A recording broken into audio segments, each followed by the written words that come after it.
आशीष जी पवित्र समारोह के समय पर इस पवित्र मंच के ऊपर विराजमान करते हुए मेरे सारे यहाँ का और हैदराबाद शहर के बाहर के जो हमारे अतिथिगण हैं, ये सभी महामान्य अतिथिगण को मेरा सादर प्रणाम है। मेरे सामने बैठे हुए इसी वैदेही आश्रम के साथ में मन से, तन से, धन से, संपूर्ण प्राण से जुड़े हुए ऐसे सभी बंधु और भगिनी, वैदेही आश्रम के समस्त व्यवस्थापक बंधुगण, भगिनीगण और इस आश्रम में सभी को आनंद देने वाले, सभी को अंतर आत्मा में भाव जागृत करने वाले मेरे छोटे छोटे बहनें,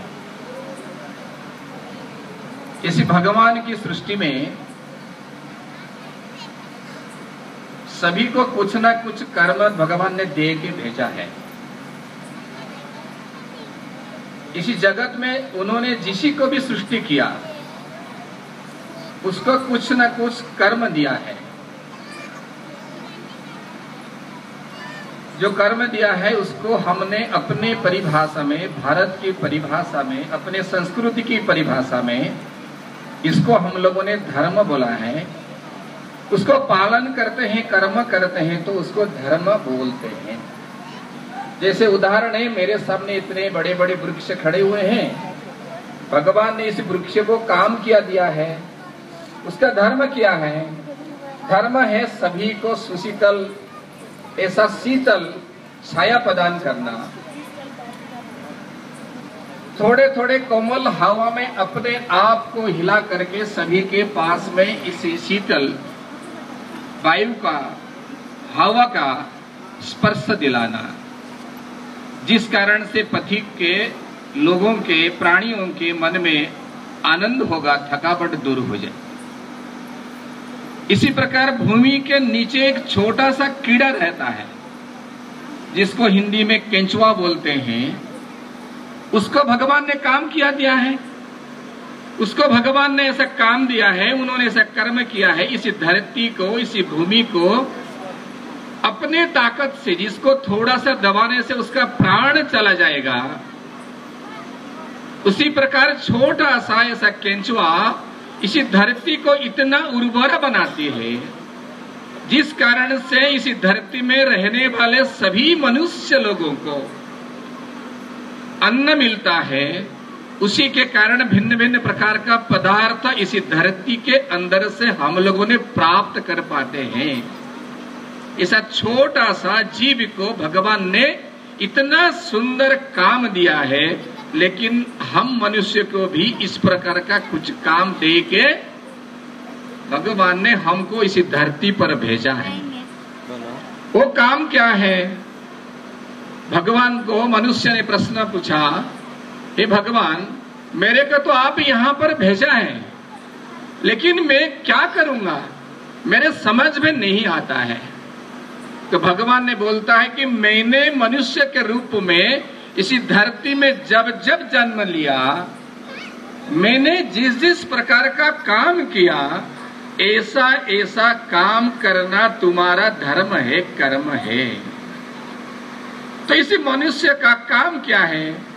भगवान का काम है इसी सृष्टि को रक्षा करना, पालन करना, उसके लिए सब प्रकार का कल्याणकारी काम करना। इसी मनुष्य का यही कर्तव्य होता है, इसी धरती को, इसी संस्कृति को, इसी सृष्टि को, इसी प्रकृति को सब प्रकार का सुरक्षा प्रदान करना, अपना प्रज्ञा से, अपना बुद्धि से, अपना श्रम से, अपना शक्ति से। इसी जगत में ऐसे कोई चीज अनाथ होकर न रह जाए, ऐसा निराश्रय बनकर न रह जाए, ऐसा आश्रय, ऐसा शक्ति से, प्रज्ञा से उसको तैयार करना, एक नई सृष्टि को सर्जन करना, ऐसा मनुष्य का दायित्व दे के यहाँ पर भेजा है। अर्थात इस मानवीय कार्य को करना जिसको भगवत कार्य कहते हैं। ऐसा भगवत कार्य करने का इस वैदेही आश्रम में एक छोटा सा स्वरूप हम सब लोगों के सहायता से देखने को मिल रहा है। इससे बढ़कर और कौन सा मानव का धर्म है, कर्म है, ये मेरे को तो समझ में नहीं आ रहा है। इसका एक जीता जागता उदाहरण ये मनुष्य धर्म का, ईश्वरीय कार्य का, भगवत कार्य का ये है कि उदाहरण अपने सामने है। सौभाग्य से आज हम लोगों ने यहां पर इसी कारण एकत्रित हुए हैं। इस प्रकार का कार्य जैसा आज आप लोगों ने यहां पर देख रहे हैं, ऐसा अपने भारत में, जैसा मेरा यहां पर परिचय किया गया कि राष्ट्रीय स्वयंसेवक संघ का मैं प्रचारक हूं, इस काम के लिए मैंने पूरा समय दे रहा हूं। इस प्रकार का इसी देश में अनेक लोग ऐसे हैं, समाज में, इस संपूर्ण समाज में लोग इस प्रकार का काम करते आ रहे हैं। हमारे पूज्य स्वामी जी ने आपके सामने भर्तृहरि से, भरत से लेकर आज तक का एक छोटा उदाहरण दिया कि ये हमारा अंतःकरण में नहीं है, हमारा रक्त में है, हमारा जीन के अंदर है, हमारा व्यवहार के अंदर है। ये प्रभु की कृपा हम लोगों के ऊपर है। ये भारत की धरती में ही है। इसी भारत के धरती से दुनिया में विकसित इसी चीज हुआ। इसी सृष्टि को रक्षा करना केवल मनुष्य के नहीं, ध्वंस नहीं करना, इसको पोषण करना, इसको रक्षण करना, इसको व्यवस्थित भी करना, ऐसे मैदान में छोड़ नहीं देना। आज इस वैद्य आश्रम के छोटे छोटे बच्चों ने यहाँ पर कितनी सुंदर अपना अपना छोटा सा कला का प्रदर्शन किया। इसको सिखाने वाले जो हमारे यहाँ पर आचार्य या आचार्य शिक्षिका है, मैं उसको अंतरात्मा से धन्यवाद देता हूँ। अपने कला को जैसे भगवान ने अपने अंदर डाल दिया है, इसे अपने पास में जो कला था, इसे छोटे बच्चों के माध्यम से अपने सामने आज प्रदर्शन किया। ऐसे विद्या देने वाले बंधु भगिनियों को मैं अंतरात्मा से प्रणाम करता हूं। आपका जीवन सार्थक है। आपने पढ़ाई हुआ चीज यहाँ पर दिखा करके हम सब लोगों को आपने अपने आप को सार्थक किया। हम सबको भी इसी सार्थक रास्ता में आगे बढ़ने के लिए एक मार्गदर्शन भी किया है। ऐसे हमारा देश में आज इसी प्रकार का काम 1,33,000 गांवों में, स्थान में चलता है। कैसे चलता है? इसी समाज की सहायता से ये चलता है। इस समाज में बड़े बड़े लोग ही सहायता करते हैं, ऐसा नहीं है। ये भारत की धरती के अंतरात्मा में ऐसा प्रेरणा भगवान का है कि यहाँ पर सबको ही चिंतन करते हैं। एक प्रत्यक्ष घटना कहते हुए मैंने मेरा विषय को यहीं पर आपके सामने, मेरे अंदर में जो भावना चलता है बताने के लिए, वो भी और आपके सामने कुछ विषय रखना चाहिए, ऐसा मेरे को आदेश मिला है, निर्देश मिला है, वही मैं आपके सामने रखता हूं। एक सत्य घटना आपके सामने रखता हूं। उड़ीसा कटक में, मैं उड़ीसा का हूं, हिंदी अच्छा नहीं बोल पाता हूं, आपको समझ में कितना आता है मेरे को समझ में नहीं आ रहा है, लेकिन हैदराबाद के बंधुओं ने हैदराबादी हिंदी में समझेंगे, ऐसा मेरा विश्वास मेरा है। तो कटक में वहां का अधिष्ठात्री जो देवी है मां चंडी, उनके चंडी माता का मंदिर के सामने एक भिखारी जन्म से दोनों पैर उसका काम नहीं करता था, जिसको अपायज बोलते हैं। साइकिल रिक्शा में बैठ करके आता है, उसके जो छोटी पोती है, ग्रैंड सन है, तो उसको उन्होंने धक्कलते धक्कलते आकर के वहां खड़ा करता है, वो भीख मांगता है। ऐसे कि भिक्षु के मन में एक बार कुछ प्रश्न आया, विचार आया, चिंतन आया, चिंता करता रहा, लेकिन उसका एक विचित्र, जिसको अंग्रेजी में एक्शन कहते हैं, कृति दिखने को मिला। क्या देखा? एक अच्छे व्यक्ति धोती कुर्ता पहना हुआ मंदिर के दर्शन करते हुए बाहर आते हैं, तो ये भिक्षु वहां बैठा है मंदिर के सामने। अब जाएंगे तो जरूर उस मंदिर को देखना। कटक में जो देखे होंगे तो उनको ध्यान में, छोटा सा मंदिर, बहुत बड़ा मंदिर नहीं है। तो उन्होंने जिस जगह पर हर दिन बैठता था, वो खिसक करके इस व्यक्ति के सामने आकर हाथ जोड़कर बैठा। इस व्यक्ति को ध्यान में आया, बहुत बड़े पैसा वाले थे, समाज में थोड़ा थोड़ा काम भी करते थे। उन्होंने सोचा कि इन्होंने पैसा मांग रहा है, उन्होंने 5 रुपए का नोट निकाल कर उसके हाथ में दिया, तो उसको नहीं पकड़ते हुए हाथ ऐसे करा, और हाथ जोड़ के बोला कि थोड़ा सा बात करना है आपसे। इसको गुस्सा आ गया, मैं दे रहा हूं, ये भिखारी इतना साहस है, बोलते मेरे से बात करना, पैसा नहीं ले रहा है। वो पैसा 5 रुपया उठाया, अपने जेब में डाला और घर में चला गया। थोड़ा मन में बड़ा कष्ट हुआ। तो घर में धर्मपत्नी रहती है, उन्होंने देखा कि मेरे पतिदेव आज थोड़ा कुछ अलग प्रकार का चेहरा है, मंदिर से आने के बाद ये अच्छा दिखते थे, लेकिन क्या बात है, पूछने की साहस नहीं हुआ। वो चले गए अपने काम में। फिर से मंगलवार के दिन ऐसे ही थोड़े दिन के बाद में वो मंदिर में दर्शन करके आए, वो भूल गए थे विषय। उन्होंने जैसे बाहर आया, उसी दिन इस भिखारी ने वो प्रणाम तो नहीं किया, उसके धोती को पकड़ लिया। मेरे थोड़ा बात है बाबूजी आपके साथ में, मेरा बात तो सुनो। इन्होंने 10 रुपया का नोट इसके हाथ में से पकड़ करके उन्होंने आगे निकल गया, थोड़ा सा पैर में ऐसा आवाज करके गया। जो भीख मांगता है भिखारी, उसके प्रति व्यवहार ऐसा होता है समाज में, हम सबको देखने को मिलता है। भोजन करते हैं हम लोगों ने ट्रेन में बैठ करके, इतने में एक हाथ दरवाजे से अंदर आता है खिड़की से, तो मांगता है बाबूजी। उस समय हम मुंह मोड़ लेते हैं, अपना हाथ का रोटी उसके हाथ में देने के बदले हम घूम करके अपने बच्चे को और खुद आनंद से भोजन करते ही देखने को मिलता है। तो ऐसा सोच करके एक छोटा सा लात लगाकर वो निकल गए। उसी दिन बड़ा खोए खोए रहे। पत्नी ने उसका हाथ पकड़कर बताया क्या बात है। धर्मपत्नी ने अपने पतिदेव को पूछते हैं तो उन्होंने नाराज होकर बोले कि वो तमीज उसको नहीं है। भैया किसको तमीज नहीं है? वो भिखारी को तमीज नहीं है, उसको कोई सिविक सेंस नहीं है। वो मेरा धोती पकड़ लिया। फिर क्या हुआ? उन्होंने 2 दिन का घटना वहां पर वर्णन किया। तो पत्नी ने पतिदेव को बताया, अरे भैया एक बार तो उससे बात कर लेते, क्या बोलना चाहता था। इन्होंने वाह तुम बड़ी हो गई हो, ऐसा कहते ही उन्होंने निकल गए। थोड़े दिन के बाद ये सौभाग्य है, दोनों पति पत्नी ने दर्शन करने के लिए माता चंडी को गए। चंडी मां को दर्शन करके बाहर आए। जिस समय जा रहे थे उस समय उस पत्नी ने उस पतिदेव को पूछा, भैया ये तो बताओ वो कहाँ है? उन्होंने अंगुली दिखाकर बताया कि वहां बैठा हुआ है वो। और उस भिखारी ने बहुत खुश था, आज मेरी माँ आया है, शायद मेरी माँ ने मेरी बात सुनेगा। यहाँ पर माता लोगों ने बैठे हैं, अपने हृदय के ऊपर आप उस प्रकार का भाव रखते हैं।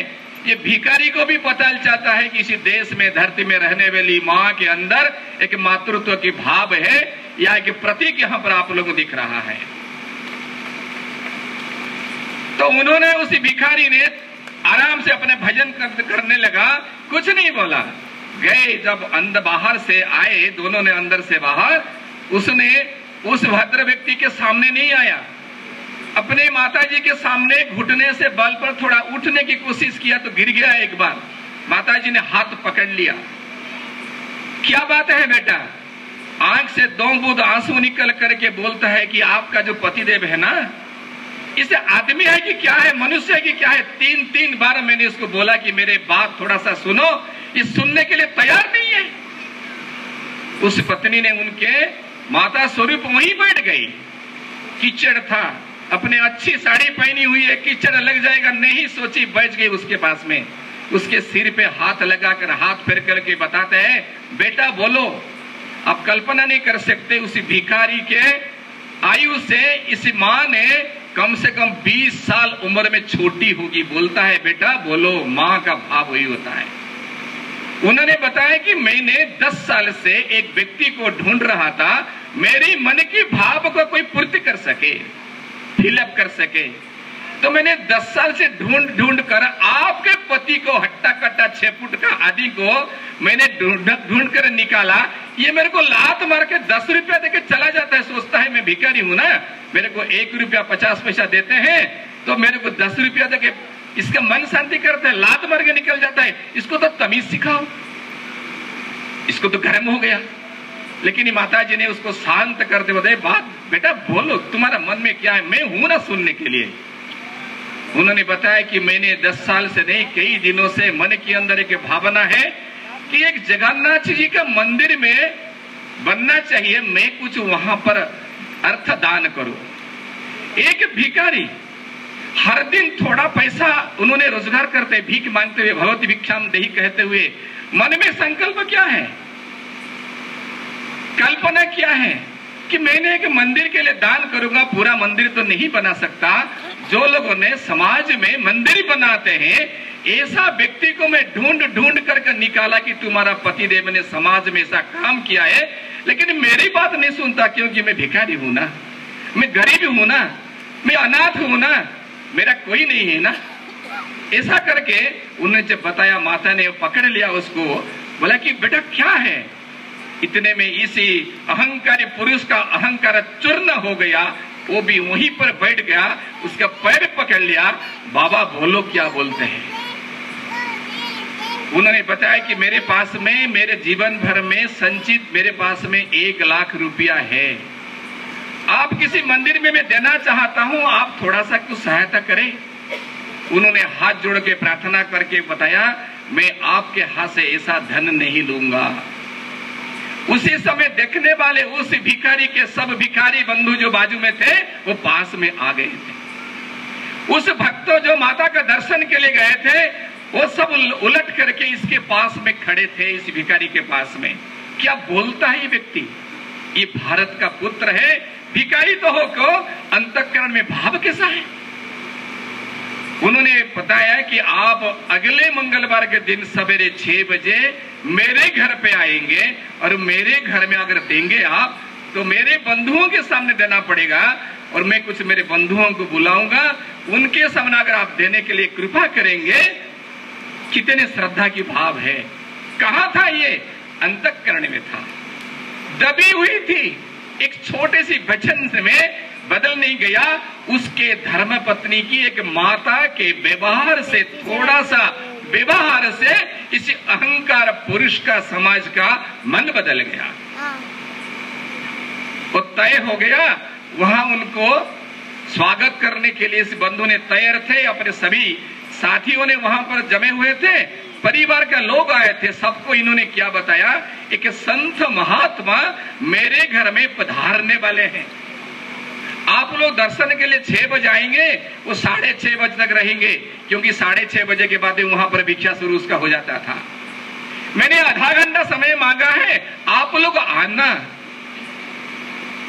जब ये बाहर आकर के कलिंग बेल बजाया, अपने घंटी बजाया, गाड़ी का छोटा गाड़ी रहता है, हम जानते हैं, साइकिल जैसा से घंटी बजा के उठ के जा नहीं सकता, सीढ़ियां 12-13 थी उसके घर में।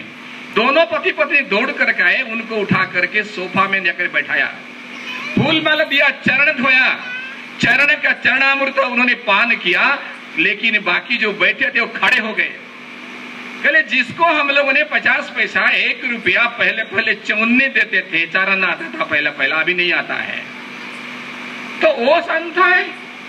स्वामी विवेकानंद ने शिकागो धर्म सभा में उनको बताया गया कि सभा में कुछ बोलो। जब स्वामी विवेकानंद वहां पर जाकर के बोलने के लिए सोचे,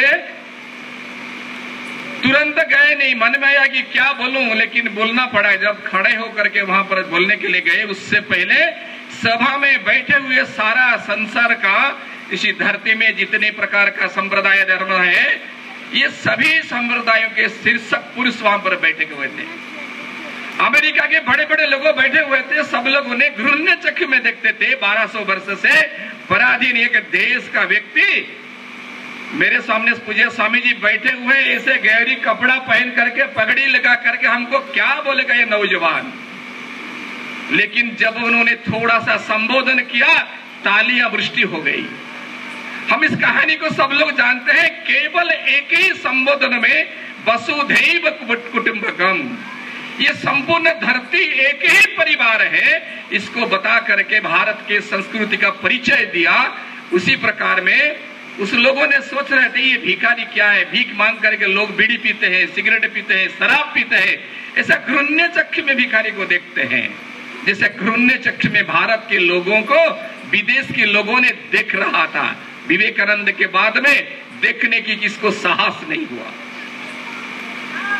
तो उस भिखारी ने अपना मन की भाव जो बताया, खड़े हुए ताच्छल्य स्वर से कटाक्ष में देखने वाले वो लोग नीचे बैठ गए। कुर्सी पर बैठने की हिम्मत नहीं हुई। कि एक भिखारी के अंतरात्मा में इस प्रकार का भाव है, लेकिन उन्होंने एक विषय और बताया जो कि हम सब लोगों को सोचना चाहिए। वो विषय क्या था? वो विषय था कि भैया जब मंदिर निर्माण हो जाएगा, भगवान के सामने प्रसाद चढ़ेंगे, प्रसाद से थोड़ा बहुत मेरे जैसा भिक्षुक बंधु जो समाज के अंदर है, ऐसे 10 लोगों को उस प्रसाद को कम से कम आप अपने हाथ में देना। केवल मंदिर के लिए मंदिर तैयार उन्होंने नहीं किया, मंदिर जब तक रहेगा हर दिन सवेरे शाम को 10-10 ऐसे बंधु जिसके पेट में एक भी दाना नहीं है, उसके लिए उन्होंने व्यवस्था करके इसी धरती छोड़कर चला गया। यह हमारा भारत है, यह हमारा संस्कृति है। इसी संस्कृति में हम लोगों ने पले हुए हैं। हमारा समाज में एक व्यवस्था था, जब हम लोगों ने अपने घर के लिए चावल निकालते हैं, उस चावल की थाली से एक मुट्ठी चावल अलग रखते हैं। इस प्रकार का आत्मा के लिए रखते हैं कि हम लोगों ने सोचना चाहिए। उस समय 1 पैसा रखते थे, आज 51 रुपीज है। हम क्या हर दिन 1 रुपया इस काम के लिए रख सकते हैं क्या? सोचना चाहिए। मैंने एक प्रस्ताव आपके सामने रखता हूं। यहाँ पर जितने बैठे हुए हैं, मैं सोच रहा हूं कम से कम 500 से अधिक परिवार यहाँ पर बैठे हुए हैं। मैं आपको पूछता हूं, आप थोड़ा हाथ उठाएंगे कृपा करके, कष्ट करेंगे। मैं पहले से हाथ जोड़ करके माफी मांगता हूं। यहाँ पर बैठे हुए मेरे सब प्रमुख, मेरे साथियों ने भी, मेरे बंधु ने, मेरे भगिन ने भी हाथ उठाने के लिए कष्ट करना। हमारे घर में न्यूज़पेपर आता है क्या? हाथ थोड़ा उठाइए। आता है ना? हाथ अभी नीचे करिए। न्यूज़पेपर किसके यहाँ 1 आता होगा, 2 आता होगा, 5 आता होगा, 10 भी आता होगा। यहाँ पर प्रेस वाले अगर मेरे बंधु बैठे होंगे, कम्प्लीमेंट्री कॉपी 20-20 भी आते होंगे। इस न्यूज़पेपर को हम लोग क्या करते हैं, जिसको रद्दी बोलते हैं, उसको बेच देते हैं। 250-300 रुपया, 400 रुपया आता है हमारे पास में। मैंने इस बीच में कई लोगों को पूछा, भैया इस पैसा करते क्या हो? बच्चों को दे देते हैं। बच्चे क्या करते हैं समझ में नहीं आया। कब क्या करते हैं, कभी चॉकलेट खरीद लेते हैं, कभी पपिन्स ले लेते हैं, कभी छोटे बच्चे लिपस्टिक ले लेता है, कभी पेन ले लेता है, कुछ कर लेता है। मैं पूछता हूं, आपको ये 300-300 रुपया चाहिए क्या? बताइए, मेरे को बताइए। आप सब लोग, आपको जो पेपर को बेचते हैं 300 रुपया, ऐसा आपको चाहिए क्या? नहीं चाहिए ना। मैं आपको हाथ जोड़ के बोलता हूं, आज से आप लोग अपना पेपर को साइज करके रख करके बेचना। हर पेपर का 300 रुपया वैदेही में आएगा। मैंने पूछ रहा था मेरे बंधु को कि वैदेही आश्रम के साथ में जुड़े हुए कितने परिवार हैदराबाद भाग्यनगर शहर के अंदर, टाउन के अंदर है? बोले 5000। अगर हम लोगों ने 300 रुपया अपना रद्दी पेपर, जिसका कोई काम नहीं करते हैं, ये देते हैं, ऐसा 5000 बंधु में से 4000 में छुट्टी कर देता हूं। 1000 परिवार अगर करते हैं तो 3 लाख रुपया मेरे वैदेही आश्रम के बच्चों के लिए, पढ़ाई के लिए, उनके बाकी सारे काम के लिए आ जाएगा। आपका रद्दी बेचता हुआ। आपने अगर 1-1 रुपया रोज रखते हैं, 365 रुपीज पर ईयर होता है। 1000 फैमिली अगर सोचते हैं, 3,65,000 रुपया मेरे वैदेही में आएगा। अगर आप लोगों ने 1 मुट्ठी चावल रोज रखते हैं, रोज याद करते हैं मेरे वैदेही की बच्चे ये मेरा है, मेरा दिल का टुकड़ा है, मैंने ही गोद से जन्म दिया है, ऐसे मेरे और एक बच्चा यहाँ पर है, पढ़ाई कर रहा है, बड़ा हो रहा है धीरे धीरे। 1 मुट्ठी चावल देते वो 18 किलो चावल होता है। अगर 50 ग्राम होते हैं तो 3 किलो छोड़ते हैं तो 15 किलो से कम नहीं होता। 1000 परिवार करते हैं तो 150 ऐसे क्विंटल चावल हो जाते हैं। वैदेही आश्रम का 1 साल का नहीं, 3 साल का अन्न का खर्चा निकल जाएगा। हमारे घर में हमने भिन्न भिन्न प्रकार का उत्सव करते हैं। यहाँ पर मंगल तिथि का मेरे बहन ने बता रहे थे आपके सामने। हमारे घर में जो उत्सव करते हैं, बड़े बड़े प्रोग्राम्स करते हैं, उसमें से आप अगर 1001 रुपया छोटा सा ऐसा संसार है तो 101 रुपया कर देते हैं, मेरे वैद्य आश्रम में 10 लाख रुपया आएगा।